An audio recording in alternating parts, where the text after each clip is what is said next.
Jesus. Vamos meditar um pouco no texto de Lucas 17, versículo 11 ao 19. Lucas 17, versículo 11 ao 19, falando sobre a cura de 10 leprosos.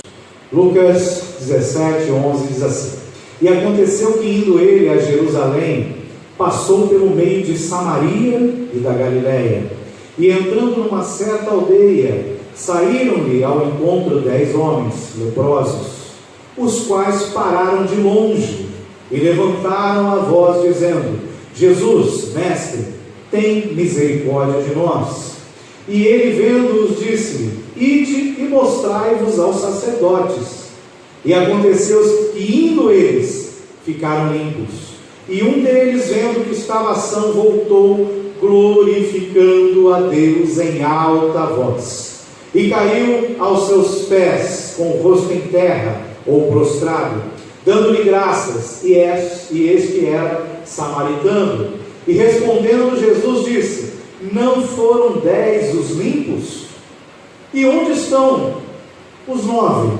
Não houve quem voltasse para dar glória a Deus, senão este estrangeiro? E disse-lhe: Levanta-te e vai, a tua fé te salvou. Pode passar. Vamos passando versículo a versículo para a gente entender o que esse texto tem para falar conosco de especial. Muitos acreditam que a Bíblia tem algumas divisões. Tem livros que a gente chama do Pentateuco, que é o livro da lei, tem livros históricos, livros poéticos, proféticos, tem os livros biográficos, que são os evangelhos, que falam de Jesus, e consideram um único livro apenas como profético, que é o livro de Apocalipse.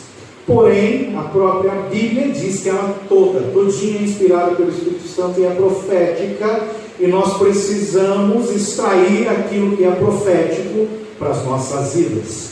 Então ele fala, primeiro versículo: E aconteceu que, indo ele a Jerusalém, Jesus estava indo a Jerusalém, passou pelo meio de Samaria e da Galiléia. Nesse texto nós vemos 3 personagens: Jesus, os discípulos que o acompanhavam e os leprosos. Jesus, ele sempre estava em movimento. Jesus, ele não ficava parado. Por quê? Porque isso é uma característica de quem tem o Espírito Santo. Porque lá em Gênesis fala: E Deus criou, no princípio criou Deus os céus e a terra sem forma e vazia, e o Espírito de Deus se movia sobre as águas. Então, desde a criação nós vemos movimento. O Espírito Santo já se movia quando ainda não existia nada. Porque no próximo versículo disse: E Deus disse: haja luz, e houve luz. Mas antes de haver a luz, antes de haver a manifestação do verbo, da ação, o Espírito Santo se movia. E Jesus, ele está sempre em movimento. Todas as histórias bíblicas que nós vamos ver nos evangelhos, você vai ver Jesus estava aqui, alguns versículos à frente ele já foi para outro lugar, ele foi para outro lugar, ele foi para outro lugar. Jesus não ficava parado, ele se movimentava. Mesmo que isso não fosse muito bem visto por algumas pessoas, passar por determinados lugares. Por quê? Ele estava passando por Samaria e pela Galiléia para chegar em Jerusalém. Samaria não era um local bem visto pelos judeus, era um local considerado impuro, onde um judeu não deveria ir, muito menos permanecer lá. E quando Jesus ele se movimenta, olha que interessante, quando Jesus ele se movimenta, não é só o movimento dele que acontece, ele começa a mover os lugares por onde ele passa. E lá daqui a pouquinho a gente vai entender mais na frente o que isso significa. Quando ele diz que cada expressão tem uma mensagem profética para nós, uma aplicação na nossa vida. Quando ele diz que ele estava indo para Jerusalém, ele está falando de foco, de propósito. Porque o que é Jerusalém? Jerusalém é a nossa esperança. O apóstolo Paulo diz que a igreja espera pela Jerusalém celestial. Então Jesus, ele se movimentava e movimentava com foco, com um propósito. Ele estava caminhando para Jerusalém. Quando, antes dele ir para a cruz, ele subiu para Jerusalém. Antes de passar no tanque de Betesda e curar o paralítico, ele estava subindo para Jerusalém. Então Jesus, ele tem um foco. Ele podia passar por qualquer lugar, mas o foco dele sempre era Jerusalém. O que eu aprendo com isso? Que o meu foco tem que ser o céu. Tudo que eu fizer tem que ser o céu, e eu preciso estar em movimento. Eu não posso estar parado. A gente já vai entender isso. E olha que interessante, quando ele fala de Galileia, Jesus era galileu. Jesus veio da Galileia. Então, quando eu falo de Galileia, eu estou falando de uma terra familiar. Estou falando da minha terra natal. O que eu entendo com isso? Que é necessário eu passar pela Galileia, é necessário eu passar pela minha origem, voltar para a origem. O que isso quer dizer? Muitas vezes, quando nós aceitamos Jesus e a gente vem para a igreja, a gente começa a abandonar muitas coisas. Só que eu não posso abandonar a minha origem, eu não posso abandonar a minha família, muito pelo contrário, eu tenho que agora passar a pagar um preço, buscar com todo o meu coração a salvação dos meus familiares. Eu preciso passar no meio da Galileia. O que é passar no meio? Passar no meio é você se envolver, é você se aprofundar, é você, como se você estivesse passando no rio. Vou passar no meio do rio, é você mergulhar nele. Não é só passar a margem, molhar o pezinho e ver se está gelado, não. Passar no meio significa que você tem que ter um total envolvimento com essa causa. Então eu preciso orar, batalhar pela Galileia, pela minha origem, pela minha família. Isso é o que Jesus nos deixa ensinado. E Paulo fala certa vez para o homem. O homem perguntou: o que eu preciso fazer para ter a salvação? Ele fala: não, você não precisa fazer nada, você só tem que crer em Jesus Cristo, que vai ser salvo tu e a tua casa. Aquele homem não perguntou o que ele tinha que fazer para salvar a família, perguntou só dele. Mas a misericórdia de Deus é tão grande que quando nós buscamos a Cristo, nós cremos, Ele traz a salvação para a Galileia, para aqueles que estão no nosso meio. E nós temos também a Samaria. Como eu falei, é um local que não é muito desejável, não é muito agradável. Jesus, a Bíblia diz que Ele veio para as prostitutas e para os publicanos. As prostitutas não ficavam dentro do templo, elas ficavam num local apropriado para elas, que não é muito bem visto. Mas se Ele veio para resgatar as almas delas, aonde que Jesus teve que passar para ganhar essas almas? Jesus, para conseguir ganhar almas em Samaria, Ele teve que ir até Samaria. É necessário passar por Samaria. E não é passar despercebido, é passar no meio, é se envolver com essa causa. Então o que eu tenho que entender? Que eu preciso sair da minha zona de conforto. E isso só um movimento faz. Quando eu saio da minha zona de conforto e vou até os necessitados, eu estou indo a Samaria. Mesmo que isso não seja bem visto por alguns. A gente tem um costume de discriminar, botar o dedo na cara, julgar algumas igrejas que vão evangelizar aqui no Sambódromo, nos dias de carnaval. A gente tem costume, está tendo um show de rock, aí vai uns doidos de uma igreja lá levar o panfletinho, evangelizar, falar de Jesus para os doidos lá. E a gente tem costume de descriminalizar isso. Por quê? Porque nós não entendemos. Nós estamos vendo Samaria. Samaria é um local impuro, onde eu não posso ir. Se eu for lá, o que vão falar de mim? Só que é nesse local que Jesus precisou passar para fazer milagres e ganhar aquelas almas. Então, nós começamos a entender que nós temos um propósito, um alvo, é o céu, é a Jerusalém celestial. Porém, é necessário me movimentar e ganhar os meus e passar por Samaria. Então eu tenho duas linhas de frente para trabalhar no reino de Deus. Pode passar aqui. E ele diz assim: e entrando numa certa aldeia, saíram-lhe ao encontro 10 homens. Então eu tenho Samaria e eu tenho a Galileia, duas cidades. Aí ele fala que entrou numa aldeia e saiu ao encontro 10 leprosos. Fato interessante: os leprosos não viviam nas cidades. Eles não podiam, porque a lepra era uma doença contagiosa. Então era necessário ter uma vila ter uma aldeia aonde essas pessoas com lepra fossem colocadas lá. É a mesma coisa, deu um vírus contagioso, pega todo o pessoal de uma área, bota em quarentena, deixa eles lá. É isso que se fazia, só que a quarentena deles era até a morte, porque dependendo do tipo de lepra não havia cura, e a cura para a lepra ela é recente, naquela época não tinha, então eles eram jogados no local para morrer. E olha que interessante, Jesus ele não estava indo sozinho para esse lugar, os seus discípulos, os seus apóstolos estavam acompanhando ele.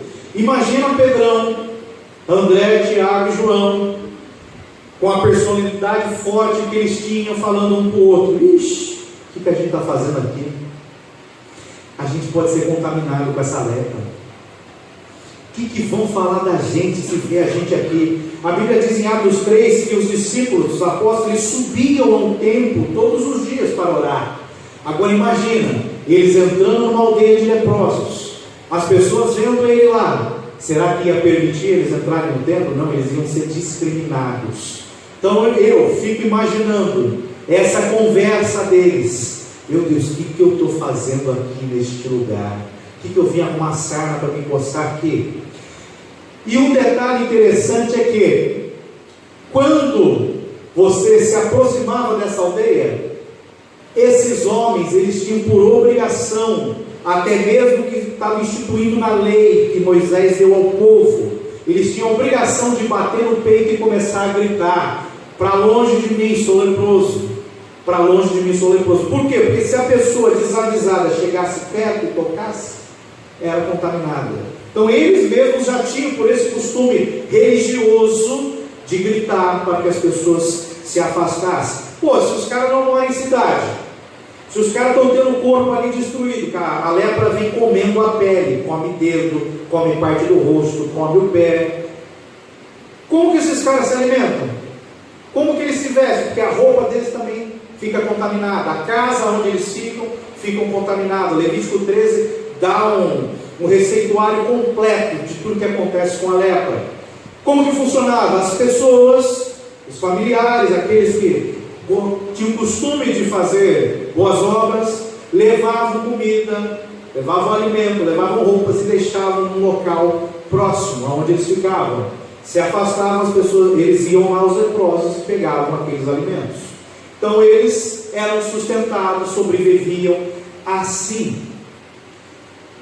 E o interessante é que tanto esse sistema religioso que falava que eles tinham que viver isolados por causa da contaminação, também as regras da sociedade na época, a Anvisa na época, a vigilância sanitária, mandava que eles vivessem isolados.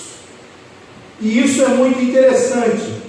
Por quê? Porque nós podemos fazer uma associação da lepra com o pecado, uma tipologia do que a lepra era na época com o que o pecado era e é hoje. Por quê? Porque a lepra ela vem destruindo o corpo, ela vai consumindo todo o corpo da pessoa, vai consumindo os membros, vai deixando ela isolada até ela morrer sozinha. É isso que essa doença fazia. Como consequência, não podiam entrar no templo. Se não pode entrar na cidade, quanto mais no templo. Se não podia entrar no templo era sinônimo de comunhão.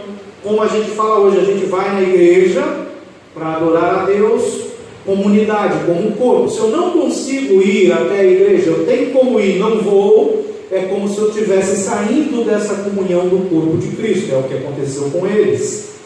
Também, eles eram privados, eles não podiam ficar com uma família, não podiam ficar dentro de casa. Então eles tinham esse isolamento, não podiam estar no templo, na igreja, não podiam estar com a família e não podiam viver em sociedade. Eles ficavam totalmente isolados. Então a lepra, além de trazer a destruição do corpo, trazia o isolamento da igreja, da família e trazia o isolamento do resto da sociedade.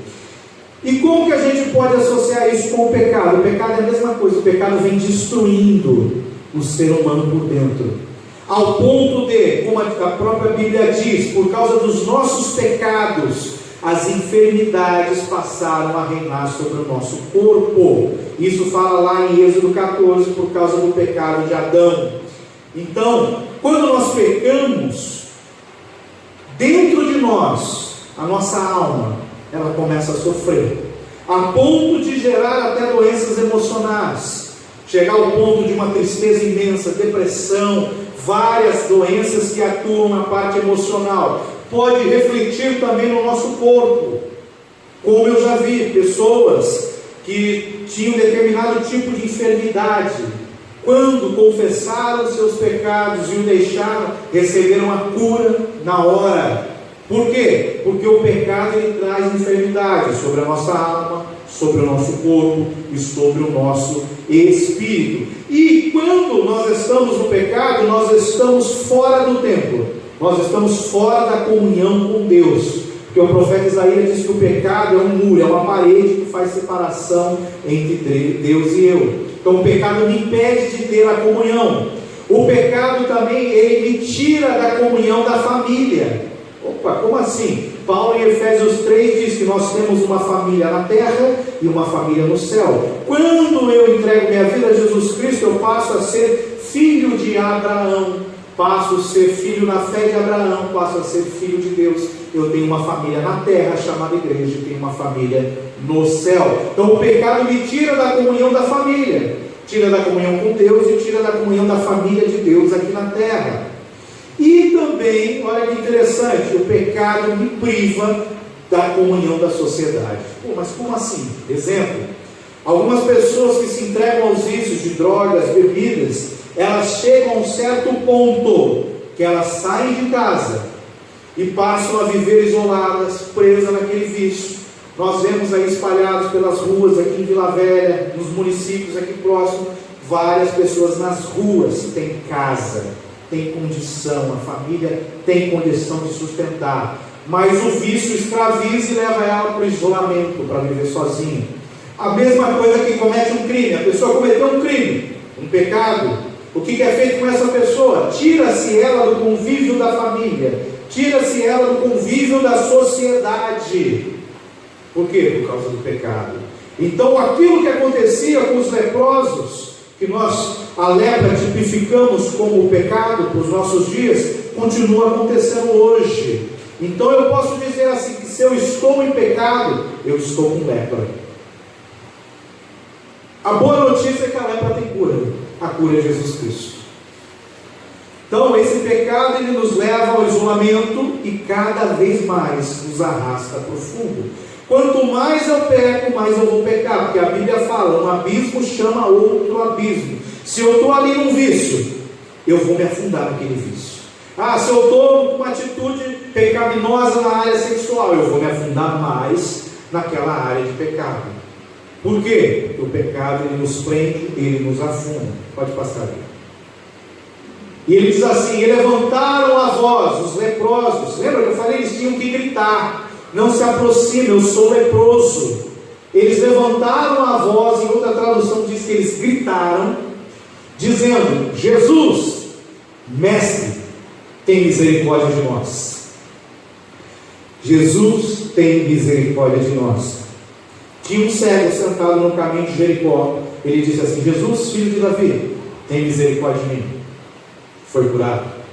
Vários chegam até Jesus e dizem, Jesus, tem misericórdia, recebe a cura. E Jesus ele conta uma história onde um fariseu, um religioso, estava orando, e um outro homem, um publicano, um pecador, discriminado, estava orando também no templo. O fariseu falava, Senhor, eu não sou como esse homem, pecador, desgraçado, eu não sou como ele. Aí o outro virava, não conseguia nem olhar para frente, Senhor, tem misericórdia de mim, eu sou pecador. Aí Jesus fala assim, esse, o religioso, o fariseu, ele não foi justificado, mas esse que reconheceu e clamou por misericórdia, saiu do templo justificado, ou seja, Deus ouviu a sua oração. E parece que quando está no aperto, quando não tem mais para onde correr, não tinha cura, não tinha mais quem ajudasse.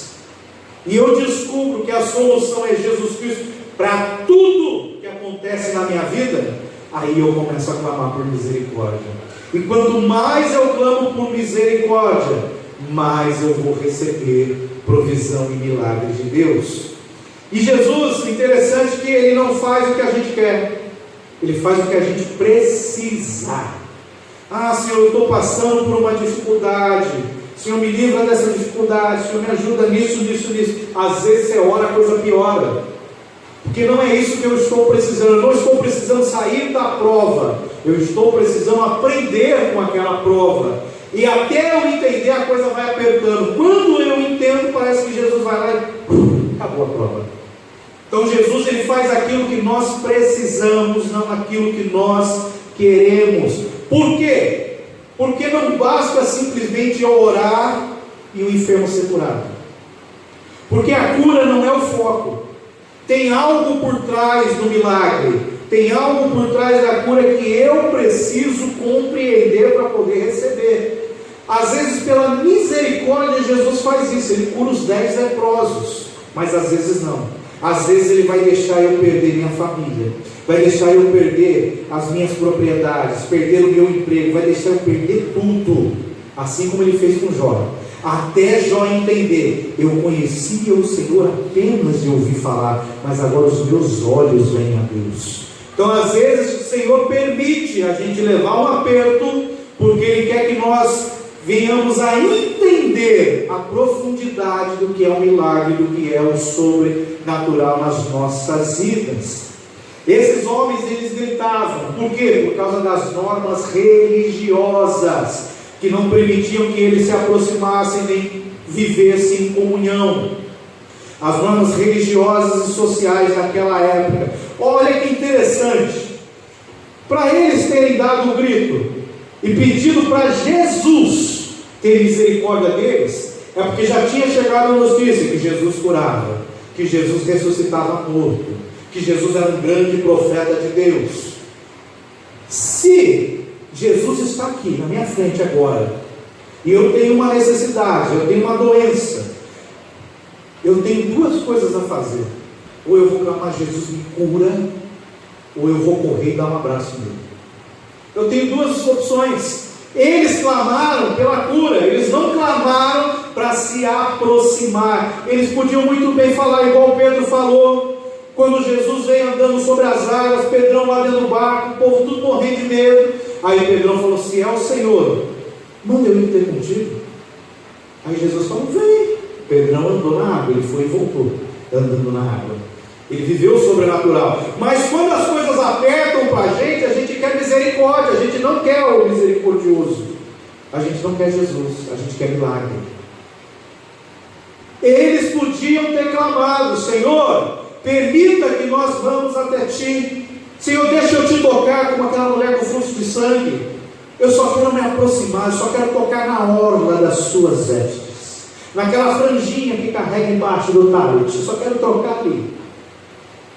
Eu só quero tocar, mas não, eles gritaram por cura. E hoje muitos estão clamando, gritando, jejuando, subindo o monte, indo para a igreja por causa da cura, por causa do milagre, e não por causa daquele que faz o impossível acontecer. Não estão clamando para se aproximar de Jesus, estão clamando para ter uma necessidade física resolvida, estão clamando para ter uma necessidade financeira, uma necessidade emocional resolvida. Não estão clamando para se aproximar de Jesus Cristo. Ou seja, por que isso? Porque a própria religião coloca esses padrões na gente. Por quê? Para eu ser espiritual, eu tenho que orar muito e tenho que ter muitas experiências com Jesus. Por quê? Porque lá no deserto, ou melhor, vamos voltar, lá no Egito, Deus fez 10 maravilhas. Chegou no deserto, eu posso falar isso, a água saiu da rocha, pão caiu do céu, teve churrasco no meio do deserto. Deus fez milagres. 656 mil homens morreram no deserto, mesmo com sinais, prodígios, maravilhas e experiências grandíssimas com o Senhor. Eles ouviram a voz do Senhor do monte, eles viram a glória, o monte fumegando. Quem quer ver o fogo de Deus queimando? Eles viram, morreram. Por que eles morreram? Porque quando Deus falou, se consagre, que eles vão subir o monte para estar perto de mim, eles falaram, não, vai você, Moisés. O que ele falar, tu fala para nós, a gente faz. Porque o povo não quer se aproximar de Deus. E a religião faz isso. Dependendo do que eu estiver passando, da minha condição, a religião fala, se isola, bate no peito, fica longe de mim, Jesus. Eu só quero a cura, eu só quero milagre. Eu não quero romper com regras humanas para eu poder me aproximar de ti. Só de longe, só me manda a cura que já está dando. Como nós temos histórias e mais histórias de pessoas que vieram para a igreja, enfermos, desempregados, a gente ora, é curado, abre o quarto de emprego, volta para o teto e nunca mais aparece na igreja. Aí acontece alguma coisa, volta para a igreja, ora, recebe o milagre, vai embora de novo. Por quê? Porque não quer Jesus, ele só quer a misericórdia, não quer o Deus do impossível. E olha que interessante, mesmo com esses preceitos religiosos, isso que vai sendo colocado na nossa vida, a nossa alma tem sede do Deus vivo. A pessoa nunca entrou numa igreja, nunca ouviu falar de Jesus Cristo. No nosso estado aqui é praticamente impossível, mas em alguns lugares aí do mundo tem ainda. Nunca ouviu falar de Jesus Cristo. A alma dela está desejando o Deus vivo, mesmo sem saber que Ele existe, mesmo sem saber, nunca foi lá ninguém falar para ela. A alma deseja, a alma tem esse anseio. E quem é o Deus vivo? É aquele que morreu, ressuscitou e está vivo, é Jesus Cristo. Então nós precisamos entender, tem muitas almas gritando hoje por misericórdia, muitos estão gritando e nós não ouvimos. Por quê? Porque nós não nos aproximamos deles. Não, mas eu não vou lá não. Olha, igual a irmã falou para a gente aqui, ó, tem um pessoal lá no Xuri, no meio da roça, não tem igreja lá perto, um pessoal necessitado. Já falei com um monte de igreja, com um monte de pastor, e ninguém vai lá. Porque a religião faz isso, é mais fácil ficar aqui no meu conforto. Eles que venham aqui, por que eu vou lá? Não, ó, eles estão clamando, eles estão gritando por misericórdia. Eu só não posso cometer o erro de quando chegar lá eu levar só a misericórdia. Não, eu tenho que chegar lá e tenho que levar Jesus Cristo para eles. Porque o mais importante não é eles receberem cura, milagre. O mais importante é eles poderem abraçar Jesus Cristo. E isso é o que nós precisamos entender e levar. A religião nos isola, nos deixa isolados dentro de 4 paredes. É isso que a religião faz conosco. Mas nós precisamos entender. Pode passar, gente. E ele fala assim, ó. E Jesus vendo, os caras estão gritando, Jesus, tem misericórdia de mim. E Jesus viu. Aí Jesus fala para eles: ide, mostrai-vos aos sacerdotes. E aconteceu que eles ficaram limpos. Olha que interessante. Eles estão isolados na aldeia, com lepra. Eles não podiam entrar na cidade. O templo ficava no centro da cidade. Lá no templo ficavam os sacerdotes. Esses homens não foram curados. Jesus falou para ele: vão, apresente-se. Jesus não falou seja curado, receba, não. Ele falou: vai se apresentar aos sacerdotes. Aqueles homens saíram daquela aldeia, começaram a ir à cidade, ao encontro do sacerdote, e no meio do caminho, quando eles começaram a se movimentar debaixo de uma palavra, aí sim eles foram curados. Então nós temos que entender que a cura só veio quando eles se movimentaram. Ou seja, ficar parado, ficar isolado, vai trazer uma morte. Pouquinho a pouquinho, eu vou morrendo espiritualmente pouco a pouco, porque eu fiquei parado. Quando eu começo a me movimentar, eu começo a receber vida. Então o movimento debaixo da palavra de Jesus traz vida para o corpo, para a alma e para o nosso espírito. Mas olha que interessante, Deus ele responde segundo a dureza do nosso coração.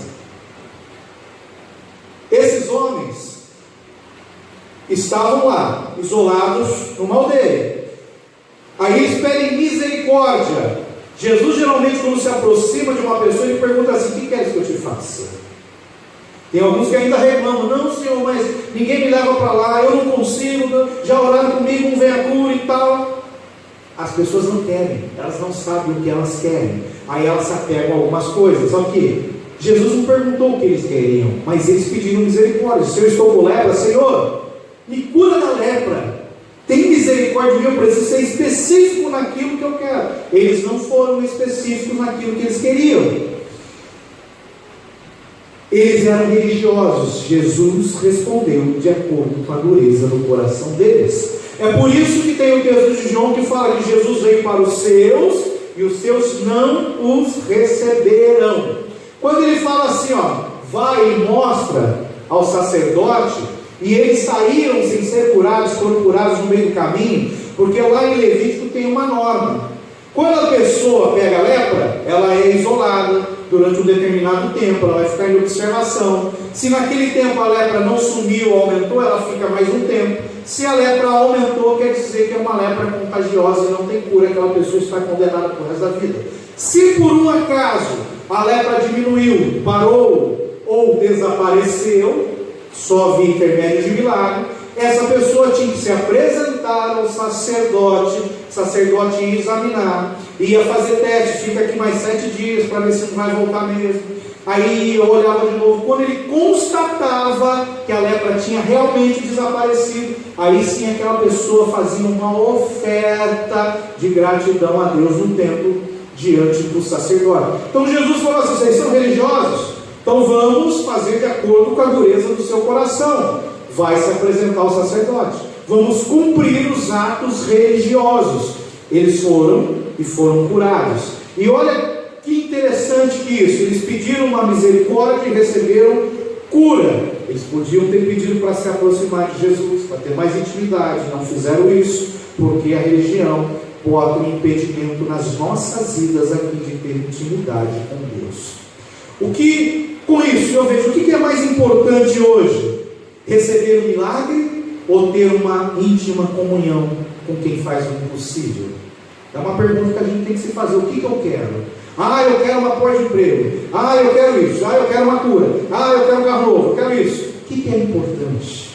Quando nós entendemos o que é o mais importante, a Bíblia diz assim: as outras coisas vos serão acrescentadas. Então eles não pediram para se aproximar por causa das regras da religião que eles tinham. E nós temos que entender que até esse ponto aqui que nós chegamos, que a religião prende esses homens, nós precisamos agora mudar a forma que nós vemos esse texto. A gente falou, tem Jesus Cristo, tem os discípulos e tem os leprosos. Agora a gente vai mudar um pouquinho o foco da história e do local. Os leprosos estavam numa vila. Vamos chamar a vila agora de igreja. A vila é a igreja. Meu Deus. Se a vila é a igreja, os crentes são o quê? São os leprosos. Jesus continua sendo o mesmo ontem, hoje e sempre. Mas a vila agora é a igreja. Os leprosos são os crentes. Meu Deus, olha que interessante.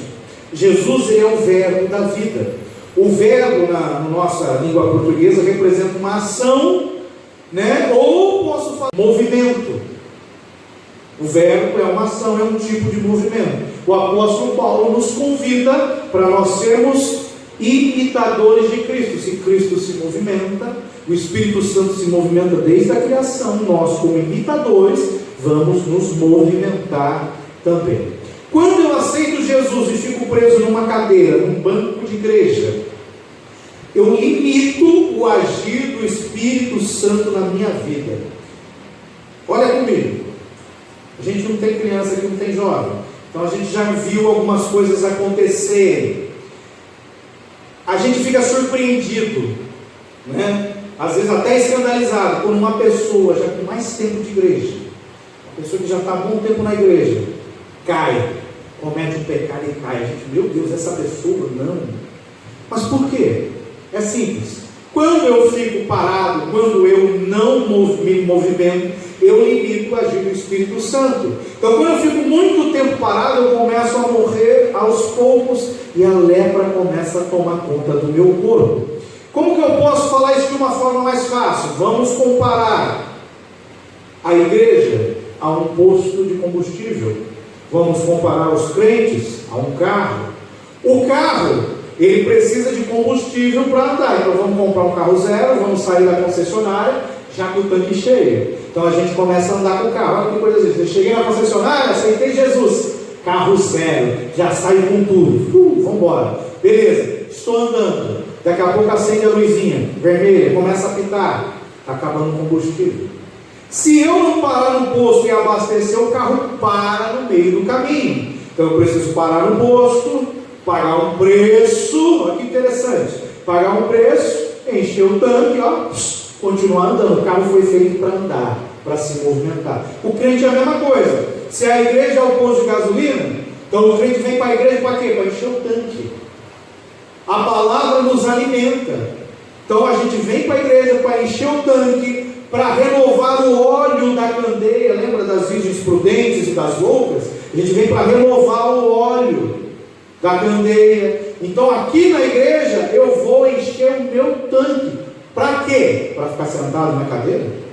Então tem pessoas que estão na igreja há muito tempo sentadas no banco, não se movimentam, não são imitadores de Cristo. O que acontece com elas? Daqui lá na frente você vai chegar a notícia: meu Deus, caiu, pecou, caiu em adultério, caiu em prostituição, caiu no vício. Mas era crente, estava na igreja todo dia, enchia o tanque, mas não andava. E carro, quando fica muito tempo parado, a bateria ria, dá um monte de problema no carro. O carro por quê? Porque o carro foi feito para se movimentar. Nós, como cristãos, fomos feitos para nos movimentar. E quando nós nos movimentamos como Cristo se movimentou, a gente começa a ser vivificado na presença de Deus. É por isso que no Salmo 119, lá nos seus 150 versículos, tem vários versículos que falam: e a palavra os vivificou, e a palavra os vivificou. Por quê? Porque eu venho pôr de gasolina, a palavra me vivifica, enche o tanque para eu poder caminhar, me movimentar. E eu só tenho como encher se esvaziar. Se eu não me esvaziar, não enche. Aí eu quero mais de Deus, eu quero unção, me enche Espírito Santo. Ele não enche, porque está cheio, está transbordando, você não faz nada com aquilo. Agora, quando eu me esvazio, quando eu começo a buscar almas, quando eu começo a fazer aquilo que Jesus fez, ou melhor, quando eu faço obras maiores do que a que Ele fez, que Ele falou que nós deveríamos fazer isso, aí eu vou me esvaziando. Aí eu chego aqui, eu vou enchendo de novo. Aí eu vou lá, me esvazio, me encho de novo. Mas para isso eu preciso me movimentar. Tem uma dinâmica. Isso é tão sério. É tão sério. O carro foi feito para se movimentar. A Bíblia diz que o crente foi feito para andar em espírito. Então o que nós temos que fazer? Andar em espírito. Mas por que a religião quer me manter preso dentro de uma aldeia? Porque se eu começar a andar em espírito, eu vou sair de dentro de normas, eu vou sair de padrões, porque o Espírito Santo não tem norma, não tem padrão. E a Bíblia diz que aquele que foi nascido de novo, quando Jesus explica lá para Nicodemos em João 3, que nós precisamos nascer da água e do Espírito, e aqueles que são nascidos do Espírito, eles são como o vento que sopra aonde quer. Ele fala assim: o vento sopra onde quer, ouves a sua voz, mas não sabe de onde vem, nem para onde vai. Assim é todo aquele que é nascido do Espírito. Opa, peraí, então eu entreguei minha vida a Jesus, agora eu sou nascido do Espírito, sou uma nova criatura. É para ficar parado? Não, agora você é vento. Agora você é vento. Você consegue segurar o vento? Não tem como segurar o vento. O que você pode é: não, o vento está soprando dessa direção, opa, mudou, agora está vindo de lá, opa, está vindo daqui, mas eu não consigo segurar e nem parar o vento. Então quando Jesus se movimentava, ele era o vento. Quando o Espírito Santo se movimenta, ele é um vento. É por isso que em Pentecostes eles ouviram um som de um grande vento, enchendo toda a casa, e línguas repartidas de fogo desceram sobre cada um. Por quê? Porque era o vento. Eu não posso ficar parado. Eu nasci de novo, eu sou um vento, eu me movimento como o vento. Só vão ouvir a minha voz. Uma hora eu estou aqui, estou evangelizando essa pessoa, Daqui a pouco eu não estou mais não, agora eu já estou lá, porque é um vento, e só vão ouvir a minha voz, e é a voz que fala no mundo espiritual. Nós precisamos entender isso.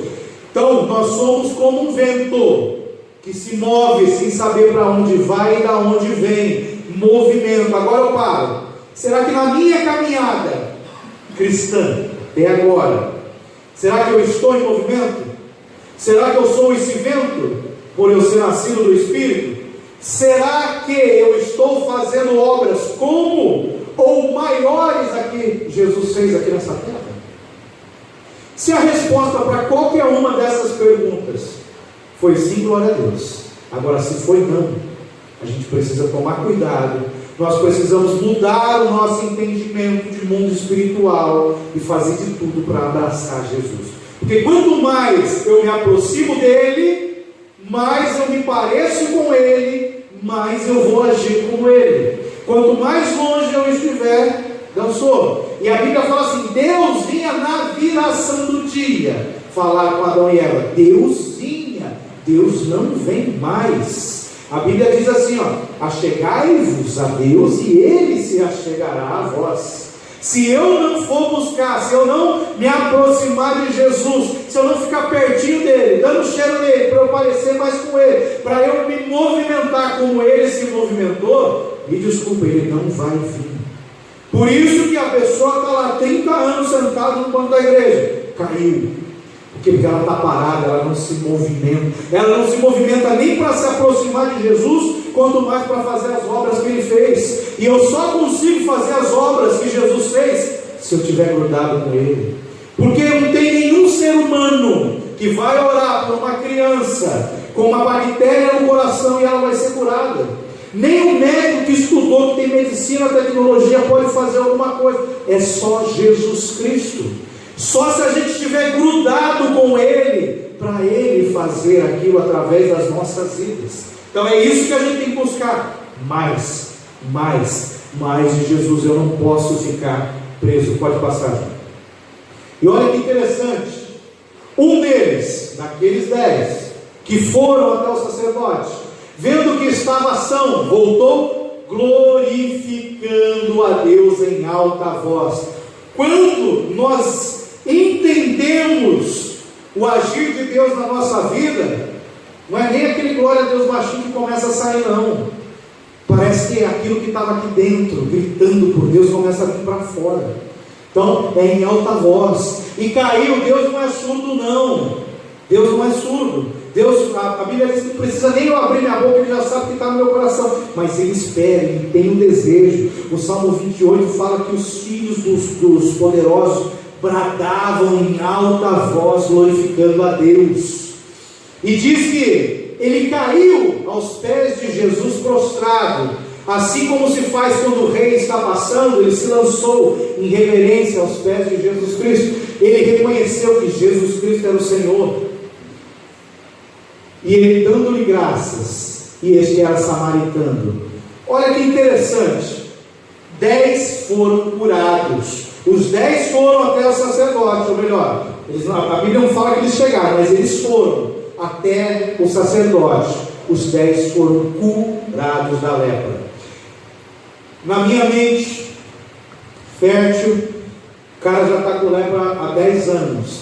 Ele já perdeu 3 dedos na mão, já perdeu parte dos dedos do pé, já não consegue andar direito, já perdeu parte do rosto, parte do corpo, que a lepra foi comendo. Eu imagino ele andando com dificuldade. Daqui a pouco os dedinhos crescem na mão, os dedinhos crescem no pé, daqui a pouco o rosto é restaurado. Aí um vira para o outro e fala: você foi curado. Ele: você também. O outro: você também. Começam a crescer membros. Porque uma coisa eu falo assim: eu estou com dor de cabeça, em nome de Jesus seja curado, e a dor de cabeça foi embora. Quem viu a dor de cabeça ir embora? Ninguém, só quem está sentindo ela. Estou com câncer, em nome de Jesus, câncer, sai agora, em nome de Jesus, seja curado. Talvez nem a pessoa saiba que foi, tem que fazer um exame para ver que o tumor não está relevante, não está no relevo do corpo, tem que fazer um exame mais profundo. Mas quando o milagre é visível, imagina, a mesma coisa. Eu já vi a pessoa lá na cadeira de rodas, com uma perna menor que a outra, O profeta chega lá, orou, a perna cresce, ela levanta e sai pulando, e todo mundo que está ao redor vê. Isso acontece. Tinha um missionário, um profeta na África do Sul, fazendo uma cruzada para mais de 100 mil pessoas. Levaram um caixão, um morto que já fazia mais de uma semana que estava morto. Lá o velório dura 30, 40 dias. Levaram e colocaram atrás da plataforma onde ele estava pregando. Isso está filmado, está na internet. Ele desce da plataforma, vai até aquele caixão, bota a mão naquele defunto, passa a mão no corpo do defunto. Quando ele chega próximo do pé do defunto, aquele defunto começa a levantar. Levanta e sai andando tudo torto, com dificuldade, vai andando, mais de uma semana morto. Aí depois ele vai se ajeitando e começa a andar normalmente, com todo o ato de preparação do corpo, para não ficar fedendo, para não se decompor, porque demorava os velórios. Foi curado. Quando isso? Isso aconteceu ano passado. Ou seja, Jesus está vivo e está fazendo milagres. Mas para eu desfrutar desses milagres, eu preciso entender qual é o fundamento dele. Então, 10 foram curados, mas só o dízimo gerou vida. Meu Deus, onde tem dízimo nessa história? Né? Tem 10 curados. Dízimo é 10%, 10% de 10 é 1. Os 90% foram embora, mais 10% voltou e deu glória a Deus. É a mesma coisa que a gente, né? Deus, ele pede de nós o dízimo. Se a gente voltar um pouquinho o texto nesse capítulo 17, nós vamos ver Jesus Cristo chamando a gente tudo de servo inútil. Meu Deus, eu aceitei Jesus, estou aqui fazendo a vontade dele, ainda eu sou inútil, sou inútil. Porque ele fala, se eu fizer só aquilo que foi me mandado, eu sou inútil, eu preciso fazer mais. Aí lá em Mateus 5,6 ele começa a explicar sobre a graça. O que é a graça? Graça é assim, ó. Se alguém te obrigar a andar uma milha, ande 2. Se alguém te dá um tapão na cara, no rosto, vira ao outro lado. Se alguém tomar a sua capa, dê também a túnica. Isso é graça. Graça é você fazer mais do que lhe foi pedido. Então, a lei, quando eu faço mais do que a lei, eu estou fazendo a graça. Então, 10 receberam a cura, somente 1 voltou. Isso acontece nos nossos dias. Porque a gente não vê milagre? Porque os 9 vão embora.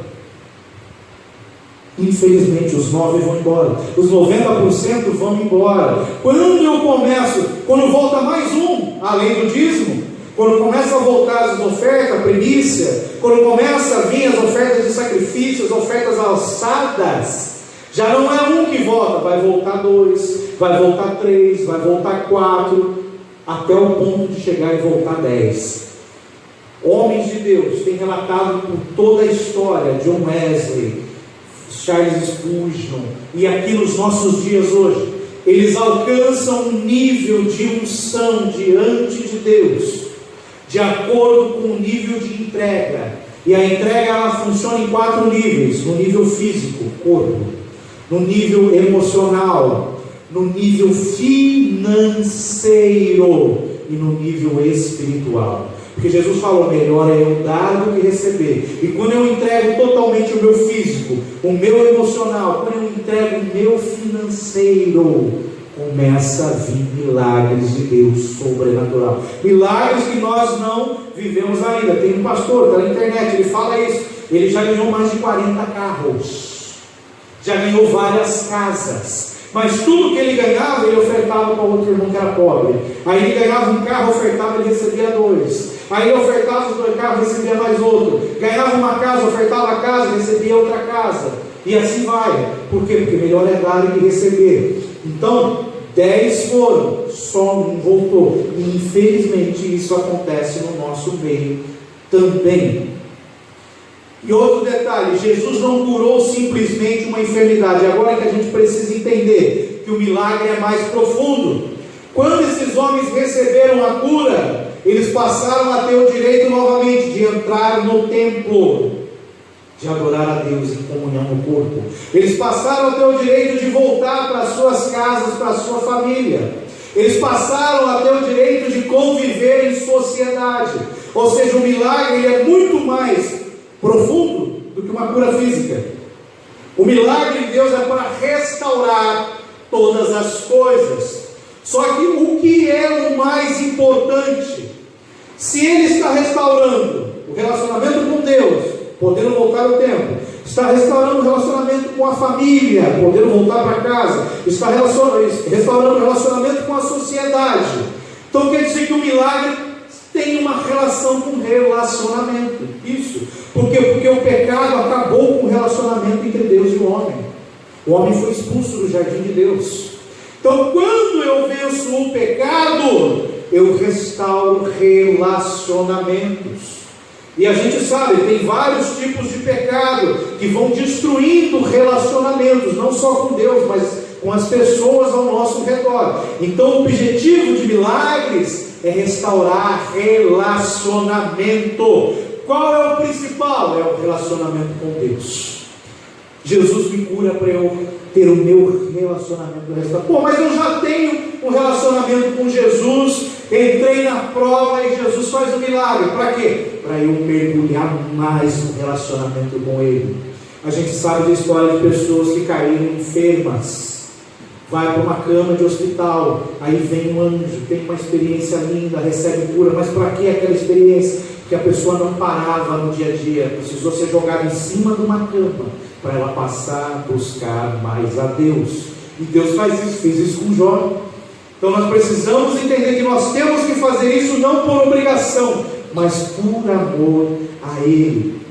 Quem vive na religião tem experiência sim, mas não entende essas experiências, não entende que ela tem um alvo de restaurar e de nos aprofundar no relacionamento com Deus. Se o povo tivesse entendido isso no Egito, eles não tinham morrido no deserto, não tinham ficado 40 anos no deserto. Era para no segundo ano que eles saíram do Egito entrarem na terra prometida.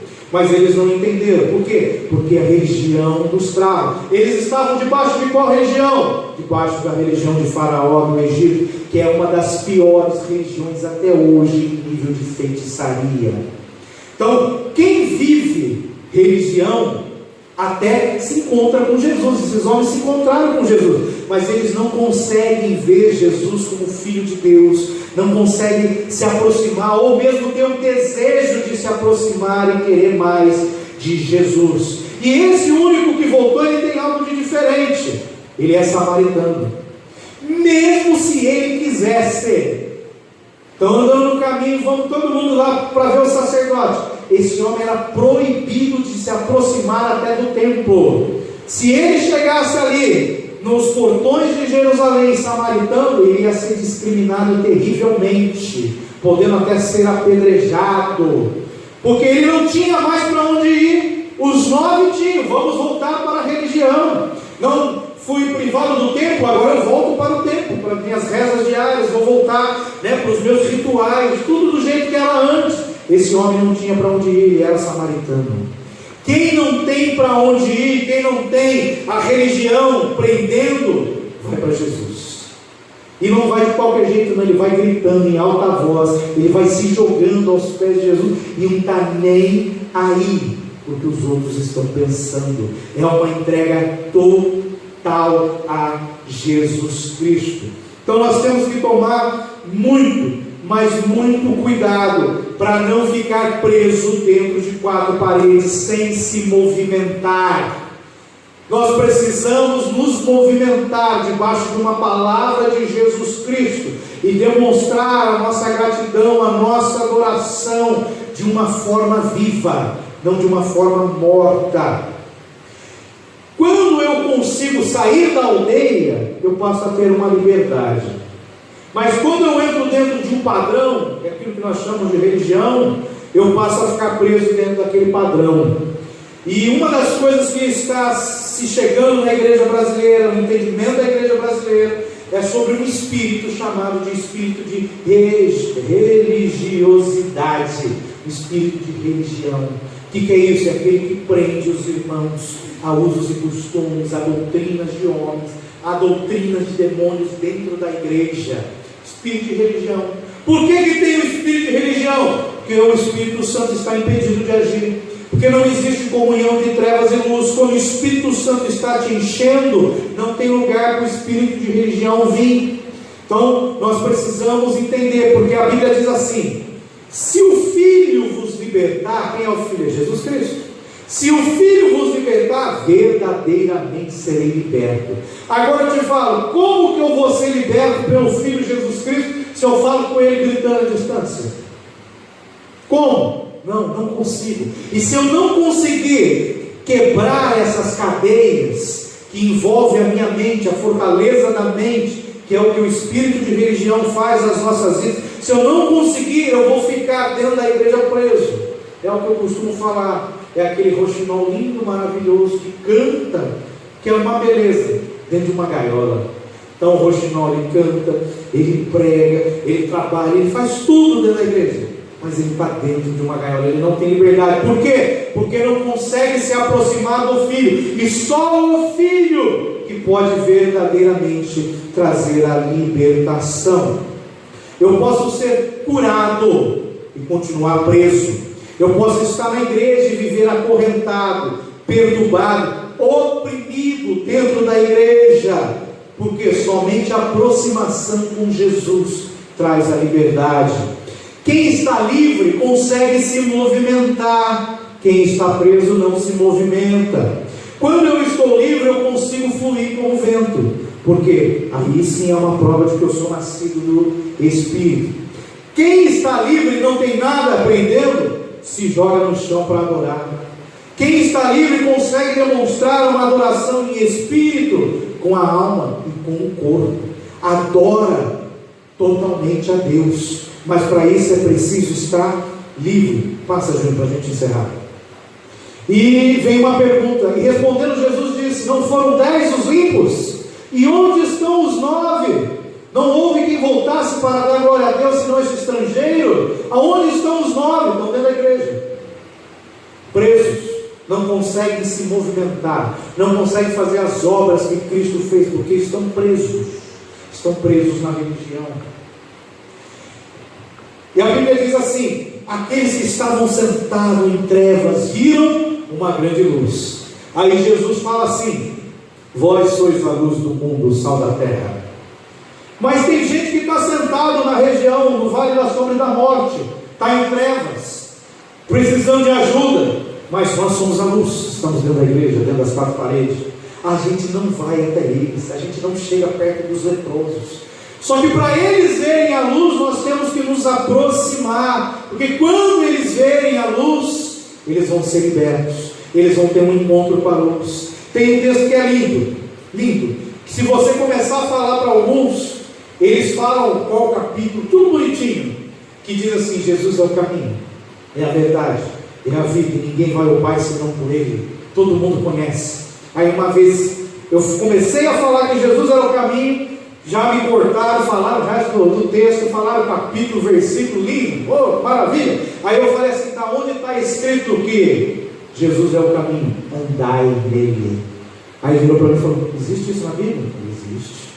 Jesus é o caminho, todo mundo sabe, mas ninguém quer se movimentar, ninguém quer andar nesse caminho. E a Bíblia diz assim: se andares na luz, temos comunhão, intimidade com Ele. Então Jesus é a luz do mundo, Jesus é o caminho. Se eu andar nele, aí eu vou ter intimidade, aí eu vou ter comunhão, aí eu vou fazer obras como Ele fez, ou maiores do que Ele fez. Mas eu tenho que ter entendimento que eu tenho que me movimentar para arrancar a lepra do leproso, para tirar aquele pecador do vale da sombra e da morte. Eu tenho que ir até ele, eu tenho que levar a luz que está dentro de mim, Jesus Cristo, até ele.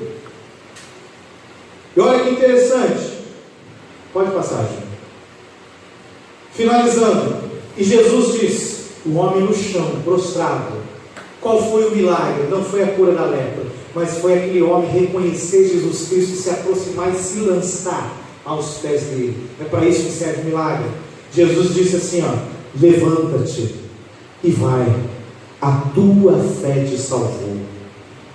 10 receberam a cura. Só aquele que voltou com entendimento para se lançar aos pés de Jesus, porque não estava preso na religião, não tinha tinha para onde ir. Ele foi para o único lugar que ele seria aceito, aos pés de Jesus Cristo. O que ele alcançou? Não só a cura, ele alcançou a salvação da alma dele. Ou seja, a religião, regras e padrões humanos não traz salvação. 9 foram curados, mas um só foi salvo. Isso é um alerta para nós não ficarmos parados, presos numa vila, como leprosos. Nós precisamos ser como vento. Salvação, o que é salvação? Salvação é uma pessoa que morreu, ressuscitou e está vivo. Salvação é Jesus Cristo de Nazaré. Para a gente encerrar, Romanos 10:10 fala assim: visto que com o coração se crê para a justiça. Então eu creio com o meu coração. Eu creio em Jesus Cristo, porque a Bíblia fala assim: aqueles que crerem serão salvos. Quem não crê será condenado. Então com o coração eu creio, e com a boca eu faço confissão para a salvação. O que é isso? Não, eu estou aqui, eu creio que Jesus é o meu Salvador, ok? Mas se eu não abrir a boca e falar diante da igreja, diante dos anjos, diante de Deus, se eu não botar para fora, eu não tenho a salvação. Então eu preciso pôr para fora. Deus podia ter criado tudo, Ele é soberano, Ele podia ter criado tudo sem uma palavra. Com um pensamento de Deus Ele criaria tudo, ou num estalar de dedos Ele faria tudo. Não, foi preciso pôr para fora, foi preciso Ele dizer: haja luz. Foi preciso Ele pegar o boneco e soprar o fôlego de vida para que o boneco vivesse. Nós precisamos falar, confessar, dizer: ó, Jesus Cristo é o meu Senhor, Jesus Cristo é o meu Salvador, e crer de todo o coração que Ele ressuscitou e está vivo. Para quê? Para eu ter a minha salvação. Eu posso receber cura sem nada disso, mas Jesus Ele não quer nos dar cura, Jesus quer nos dar salvação. E aqueles que têm a salvação agora podem se aproximar dele. E quanto mais eu me aproximo de Jesus, a Bíblia diz que todos que tocavam nele eram curados de qualquer tipo de enfermidade. Quanto mais perto, mais eu posso tocar. Quanto mais eu toco, mais eu desfruto dos benefícios que Ele tem para a minha vida. Glória a Deus. Vamos ficar de pé, vamos orar, encerrando esse culto, pedindo para Deus nos dar o entendimento do que é o vento do Espírito Santo, do que é esse movimento que gera vida nos nossos corações.